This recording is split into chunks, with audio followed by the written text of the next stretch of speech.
Atlanta grandmother brutally murdered in affluent suburb. Michael Bowles joined Fox and Friends first to discuss the moment he found his mother, 77-year-old Eleanor Bowles, after she was reportedly stabbed to death at her home. A homeless man was recently indicted for the deadly December stabbing of a grandmother in Buckhead, an Atlanta suburb gunning to secede from the Democrat-run city over soaring violent crime. Antonio Brown, 23, was indicted by a Fulton County grand jury last week on 12 counts, including murder and armed robbery, in connection to the death of 77-year-old Eleanor Bowles, Fox 5 Atlanta reported. Bowles was found dead with multiple lacerations December 10 in the detached garage next to her home on Paces West Terrace. Police believe the woman caught Brown sometime between 11:30 a.m. and 12:30 p.m. while he was attempting to steal her 2021 Lexus RX 350, the Atlanta Constitution-Journal reported. Bowles' son, Michael, was the one to find his mother upon returning home for the holidays. Buckhead secession leader in ritzy Atlanta suburb says residents not getting what they need and deserve. I was on my way to visit her for the holidays and got to her a few hours too late, he previously told Fox 5. Finding her like that is something that will be with me forever. What happened to her was her worst nightmare. It's most people's worst nightmare. Antonio Brown left, and the liquor store he allegedly robbed the same day Eleanor Bowles was killed, according to a report citing police. Antonio Brown left, and the liquor store he allegedly robbed the same day Eleanor Bowles was killed, according to a report citing police. Fulton County Sheriff's Office/Google Maps. Brown was arrested 2 days later. Police released surveillance images of the suspect near Bowles' SUV. Earlier in the day Bowles was killed, a police report indicated an already intoxicated Brown allegedly tried to buy a bottle of vodka from a Buckhead liquor store.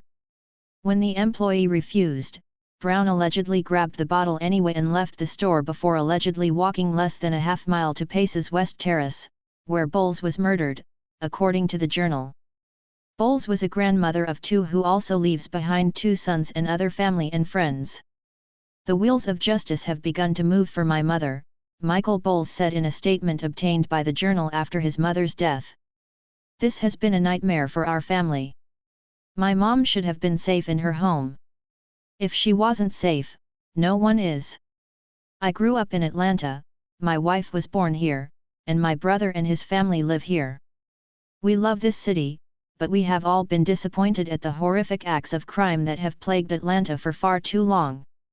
Georgia AG defends domestic terrorism charges for Atlanta Cop City protesters. Eleanor Bowles, 77, was stabbed to death at her Buckhead home.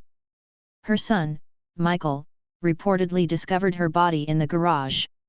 Eleanor Bowles, 77, was stabbed to death at her Buckhead home. Her son, Michael, reportedly discovered her body in the garage. Bowles' family. The new indictment comes as the Georgia Senate committee has approved 2 bills that could allow the Buckhead neighborhood to secede from the city of Atlanta. The wealthy Atlanta enclave has been fighting to become independent of the state's capital as rampant crime has plagued the neighborhood. The Senate State and Local Government Operations Committee's Republican majority pushed Senate Bills 113 and 114 through on 4-3 votes Monday, sending them to the full Senate for more debate. The issue reportedly could be up for a floor vote as soon as Wednesday. Kelly Rhodes, a Buckhead City supporter, told the committee last week that Atlanta taxes us to the nines but that city police have failed to stop both petty and violent crime. This violence has reached a tipping point, and that is why we are all here today, Rhodes said. Buckhead is a target. We're a target for criminals in the city, and Atlanta has not been able to protect us.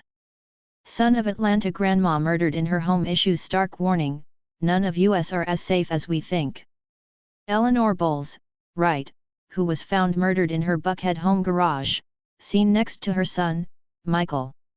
Eleanor Bowles, right, who was found murdered in her Buckhead home garage, seen next to her son, Michael. Michael Bowles/Fox 5. Related to the Bowles murder case, the Journal tracked Brown's criminal record in Fulton County back to at least March 2019, when he was arrested on a shoplifting charge. Court and jail records show he was arrested again in January 2020 for allegedly carrying a concealed weapon, giving a false name and not having prescription drugs in an original container. The newspaper found Brown was credited for serving 45 days in jail, ordered to complete 30 community service hours and was sentenced to 12 months on probation in February 2020. By August of that year, he was arrested again on charges of simple assault and aggravated assault. However, the aggravated assault charge was later dismissed, and he was again credited for time served for the lesser count. After serving more than a year behind bars, he was released on September 2, 2021. Brown was charged with disorderly conduct on June 6, 2022. Bowles' murder was the 157th homicide in Atlanta last year.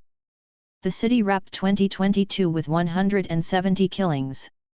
In June, Buckhead City Committee CEO Bill White had discussed with Fox News how crime turned Atlanta's streets into a war zone as the city dealt with a mayor who voted to defund the police. In a statement this week, city spokesperson Michael Smith said Atlanta Mayor Andre Dickens is disappointed by the committee's vote to advance this short-sighted legislation, saying it would have disastrous consequences and the city is making progress on reducing crime and improving services.